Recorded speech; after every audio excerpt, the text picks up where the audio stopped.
Good afternoon, everyone, and thank you for joining our WNCT Now late afternoon news update. I'm Kelsey O'Donnell, broadcasting to you live from our digital studio. We'll kick off our afternoon update locally. American Airlines announced it's suspending service to Pitt Greenville Airport beginning in October.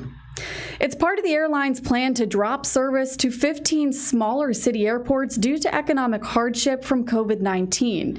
American executives say the suspension is a result of low demand and the expiration of federal air service requirements tied to the CARES Act.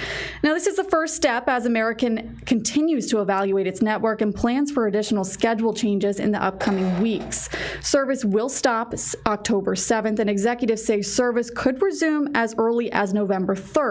But that will depend on the company's reassessment of its plans. Also, whether it will get more federal stimulus funds or not. Now, in other news, emergency officials and State Highway Patrol are investigating after a propane truck overturned near Ayden this morning. Greene County emergency crews were called to Willow Green Road around 8:30 this morning. They found the tanker overturned, and they also say it's not leaking any flammable gas or posing a threat to neighbors. The driver was taken to Vidant Medical Center with minor injuries. Part of the Willow Green Road was blocked while crews removed the gas and the truck, and they're still not sure why the tanker was overturned. In other news, we are continuing to track the coronavirus across the state of North Carolina. Let's go ahead and take a look at some of those updated numbers for today. The statewide case count is approaching 150,000, while the death toll has passed 2,400. More than 1,000 people are currently hospitalized. Meanwhile, in Pitt County, commissioners now have a mask mandate for all county facilities. It requires county employees and visitors to wear masks when inside county-owned buildings. Employees could face disciplinary action for not wearing a face covering. However, people in private areas can work without one. Community members who do not comply could be charged with trespassing. Now, coming up after the break, I'll tell you how people are reacting to the latest coronavirus clusters at colleges across the state. The details and more will be just after the break. Side reporters are all across the East and in your neighborhood. In Tarboro, in Kinston, in Greenville, at Atlantic Beach. Covering local stories that impact you.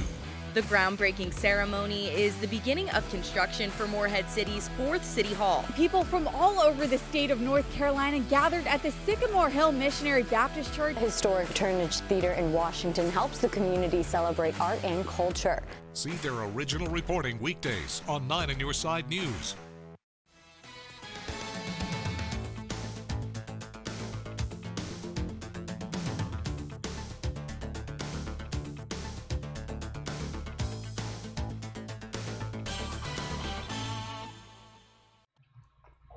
All right, welcome in everyone. If you are just now joining, my name is Kelsey O'Donnell, broadcasting to you live from our digital studio, providing a news update in between our newscasts. Now, we are continuing to cover the latest developments from ECU after a coronavirus cluster was confirmed on campus. 2 opposing Twitter accounts are now gaining popularity. Let me pull up some footage here for you to see.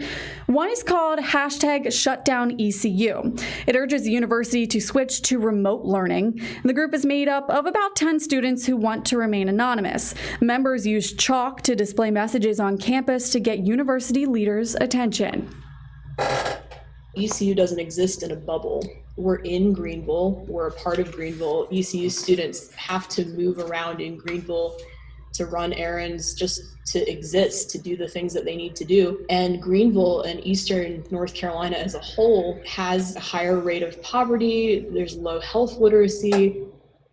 That was the voice of a #ShutdownECU member who would like to remain anonymous. A group called #KeepECUOpen has formed in response. Now, members released a statement saying many students are happy to be on campus and believe in the leadership of Chancellor Ron Mitchelson.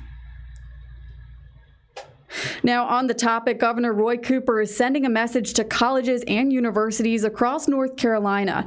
He's encouraging people to use the situation at colleges, specifically UNC Chapel Hill, as a lesson. He sent that message during yesterday's news conference, yet he's not stating if other universities should also switch to remote learning. Undergraduate students at UNC Chapel Hill will continue remote learning today, and many of those students are moving out after COVID-19 clusters were reported on and off campus over the past 10 days.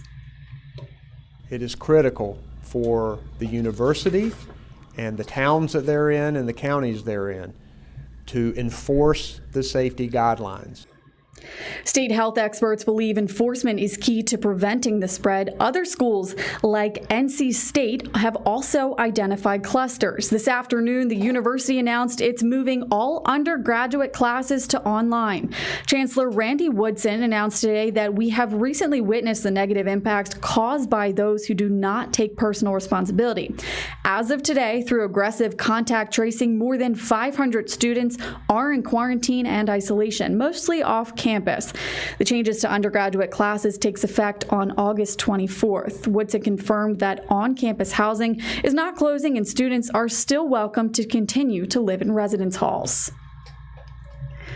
That will wrap up our late afternoon news update. Be sure to stick around for our newscast coming up tonight at 5 and 6. Thanks for watching.